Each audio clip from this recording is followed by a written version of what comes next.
नमस्कार। आज आपण हायड्रोपोनिक तंत्रज्ञान जे अतिशय कमी खर्चामध्ये केले जाते या संदर्भातली माहिती घेणार आहोत। हायड्रोपोनिक तंत्रज्ञान म्हणजे मातीविना शेती।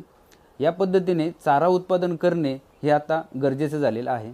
दुष्काळी परिस्थिती, पाण्याची टंचाई व हिरव्या चाराचा वाढता खर्च यातनं मुक्ती मिळवण्यासाठी हा कमी खर्चामध्ये घरच्या घरी प्रत्येक शेतकरी बांधवांना हायड्रोपोनिक पद्धतीने चारा उत्पादन करता येणे शक्य आहे।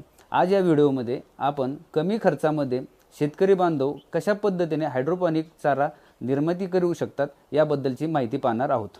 हायड्रोपोनिक पद्धतीने चारा उत्पादन करण्यासाठी आवश्यक घटकांमध्ये सर्वप्रथम एक बंदिस्त खोली किंवा एखादं छप्पर या ठिकाणी आपल्याला हायड्रोपोनिक तंत्रज्ञानाने चारा निर्मिती करणे सहज शक्य आहे। यासाठी प्लॅस्टिकचे ट्रे आणि हे प्लॅस्टिकचे ट्रे ठेवण्यासाठी उभी अशी करण्यात येणारी एखादं मांडणीसारखं स्ट्रक्चर असणं गरजेचं आहे। हे प्लॅस्टिकचे ट्रे जमिनीपासून कमीत कमी 1.5 ते 2 फूट उंचीवरती ठेवणं गरजेचं आहे। या कृतीमुळे असे केल्यामुळे जमिनीतनं निर्माण होणाऱ्या बुरशीजन्य रोगांपासून या हायड्रोपोनिक चाऱ्याचं आपल्याला संरक्षण करता येणे शक्य आहे। त्यानंतर हे स्ट्रक्चर आपण जे पाहतात हे 2 जनावरांच्या दृष्टिकोनातून तयार केलेलं आहे। ह्या शेतकऱ्याने अतिशय कमी खर्चामध्ये हायड्रोपोनिक पद्धतीने चारा निर्मिती केलेली आहे। परंतु जनावरांची संख्या जर जास्त असेल तर शेतकऱ्यांकडे उपलब्ध असणारे बांबू ताट्या याचा वापर करून शेतकरी मांडणी तयार करून त्याच्यावरती हे अशा पद्धतीचे ट्रेची रचना करू शकतात। हायड्रोपोनिक पद्धतीने चारा निर्मिती करण्यासाठी कुठल्या प्रकारे कृती करायची असते या संदर्भात आपण माहिती पाहू।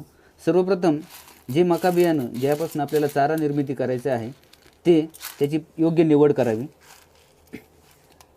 अंकुरित करण्यापूर्वी ठेवण्यापूर्वी या मक्यातील काडी कचरा, रोगग्रस्त व कीडग्रस्त बियाणे, तुटके बियाणे हे वेगळे करून घ्यावे।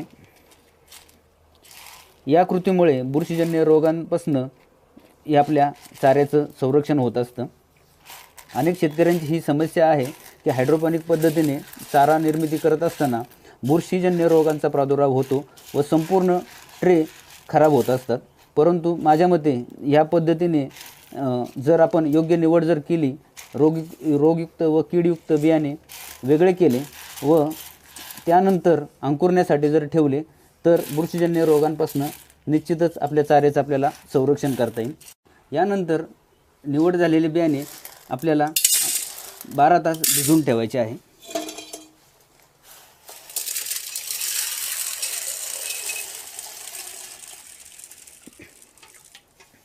बियाणे भिजत ठेवत असताना देखील आणि थोडा काडी कचरा हा वरती तरंगत असतो तो सुद्धा वेगळा करून घ्यावा।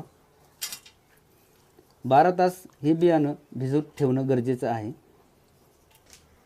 मका बियाणे 12 तास भिजवून झाल्यानंतर अंकुरण्यासाठी एका फडक्यामध्ये 24 तास ठेवणं गरजेचं आहे। त्यासाठी हे बियाणे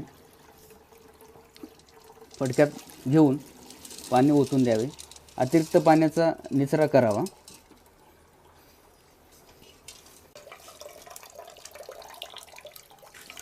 चोवीस तासानंतर अंकुरित झालेले बियाणे ट्रेमध्ये अशा प्रकारे दिसतात।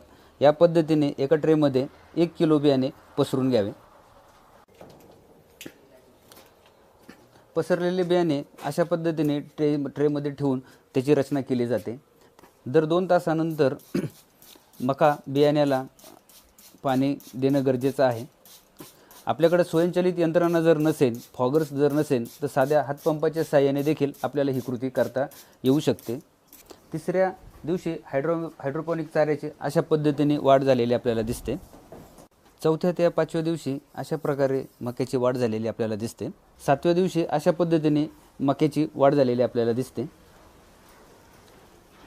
भाकड जनावरांसाठी 6 किलो हिरवा चारा आणि दुभत्या जनावरांसाठी 15 किलो हायड्रोपोनिक चारा देणं पुरेसं होत असतं। 1 किलो मक्यापासून सर्वसाधारणपणे 8 ते 9 किलो पर्यंत हिरवा चारा तयार होतो।